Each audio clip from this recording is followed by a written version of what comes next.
नमस्कार, आपका स्वागत है हमारे यूपी 100 न्यूज टीवी में। मैं अतुल तिवारी आपको लेकर आया हूँ जनपद सीतापुर में। दिल्ली में बैठे किसानों के पक्ष में सरकार पर गरजे पूनम पंडित। कहा 22 के चुनाव में दिखा देंगे भाजपा को उसकी औकात। आज जनपद सीतापुर के तहसील सिधौली में महापंचायत का आयोजन स्थानीय किसानों द्वारा किया गया, जिसमें मुख्य अतिथि पूनम पांडे, इंदर सिंह सिंधु रहे।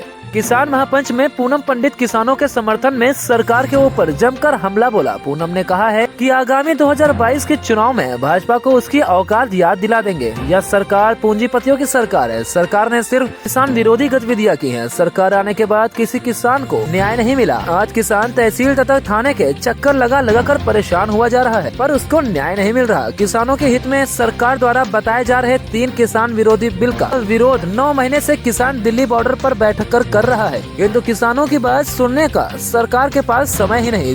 किसानों द्वारा 9 महीने से किसान विरोधी बिल के विरोध में धरने पर बैठा सर किसानों की एकता को प्रदर्शित करता है। वहीं दूसरी ओर सरकार भी कुछ खास नजर नहीं डाल रही। आज देश का किसान दिल्ली में बैठे क्रांतिकारी किसानों के पक्ष में है तथा उनके 2022 में भाजपा को जड़ से उखाड़ फेंकने का मन बना रखा है। हालांकि मीडिया कर्मियों के पूछे जाने पर उन्होंने किसी पार्टी को समर्थन न देने की बात कही, किंतु उनके शब्दों में ऐसा प्रतीत हुआ कि वह समाजवादी पार्टी को खुला समर्थन दे रही हैं। पूनम पांडे ने कहा है कि सरकार महिला सशक्ति के नाम पर केवल दिखावा कर रही है। सरकार आने के बाद महिलाओं पर हो रहे अत्याचार थमने का नाम नहीं ले रहे। इस पर जब मीडिया कर्मियों ने सपा के वरिष्ठ नेता तथा संस्थापक मुलायम सिंह यादव द्वारा यह तो लड़के हैं, इनसे गलतियाँ हो जाती है जैसे बयान के बारे में बात की, तो उन्होंने उनकी निंदा की। मीडिया कर्मियों के सवालों का जवाब न दे पाने से परेशान पूनम पांडे ने मीडिया को बिकाऊ कह डाला। उन्होंने कहा कि देश की राष्ट्रीय मीडिया बिकाऊ हो चुकी है, यह सरकार के इशारों पर काम कर रही है।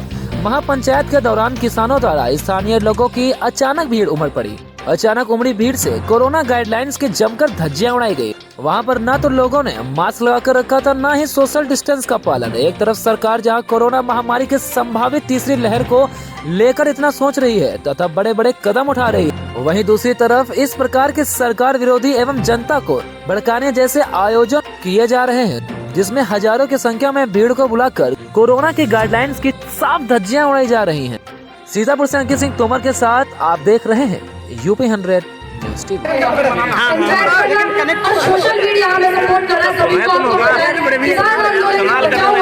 तुम ऐसा करे हो तो आप मीडिया वालों को थोड़ा सहयोग करें। लोग उस देश में रहते हैं जो संस्कृत के लिए जाना जाता है, सम्मानित लोग हैं सभी, कि वो उसको रद्द करने या और बिल लागू करने की स्थिति में ही नहीं रहेंगे। ये करेंगे ना फिर हम।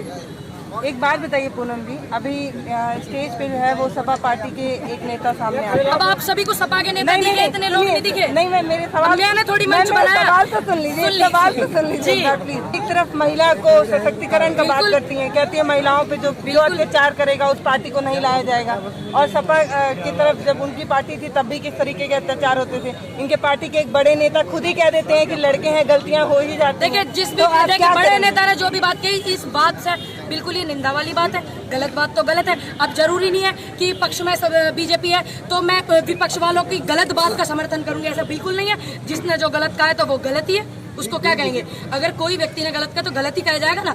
आने वाले समय में आप मेरी कोई भी रूपरेखा देखेंगी, सबसे पहले आप मेरी वो रूपरेखा देखेंगी कि मैं गलत का विरोध करती हूँ। आप उस चीज को बरकरार देखेंगी, जैसे आप बरकरार है ना, आप भी बने रहिएगा।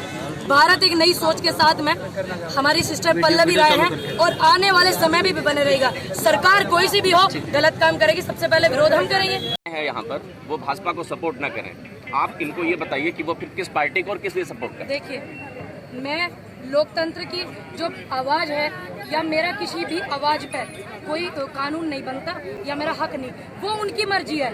बस वो इनको सपोर्ट ना करें। भाई मैं कैसे उन पर दबाव बना सकती हूँ कि आप उस पार्टी को सपोर्ट, हो सकता नहीं हो उनका मन, मैं क्या कहूँगी भैया।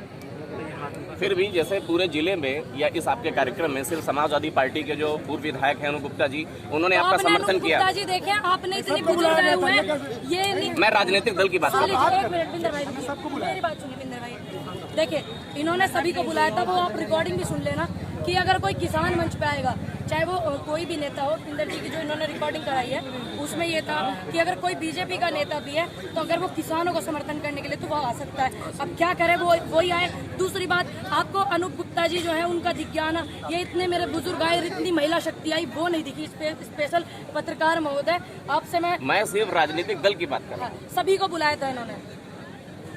नहीं, अगर जैसे मलिया समाजवादी बन गुप्ता ने आपका तो मैं समर्थन क्या किया तो क्या आप अपने लोगों को ये नहीं कहेंगे कि आप लोग भी समाजवादी पार्टी का समर्थन करें? देखिए, अभी 7-8 महीने चुनाव गए, जो व्यक्ति किसानों के साथ खड़ा रहेगा, महिलाओं पे हो रहे अत्याचार उसके साथ खड़ा रहेगा महिला के, और जो शिक्षा को बढ़ावा देगा, जो जोड़ने की, ख्वाब को जोड़ने की बात करेगा, हम उसको सपोर्ट करेंगे। 7-8 महीने पता नहीं, देखिए नहीं आपने बॉर्डर पे आंदोलन चल रहा था, 1-2 संगठन वहां से उठकर चले गए, तो पहले कैसे किसी को बता दे? समय आने पे एक समय निर्धारित होता है, समय के आने पे सब कुछ बताया जाएगा और टंके की चोट पे बताएंगे, खुलकर सपोर्ट करेंगे। भाई रूपरेखा कोई भी हो, ठीक है, क्षमा चाहती हूँ मेरे शब्द किसी को अच्छे ना लगे, लेकिन मैं गलत बात का सबसे पहले विरोध करूंगी, चाहे मैं कहीं भी हूँ।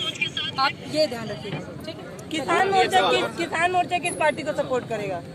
ये अभी पूरे 40 मेंबरों की पूरी कमेटी और पूरे देश के किसानों का निर्णय है। मैं किसी पूरे देश के किसानों का निर्णय अकेले नहीं कर सकती।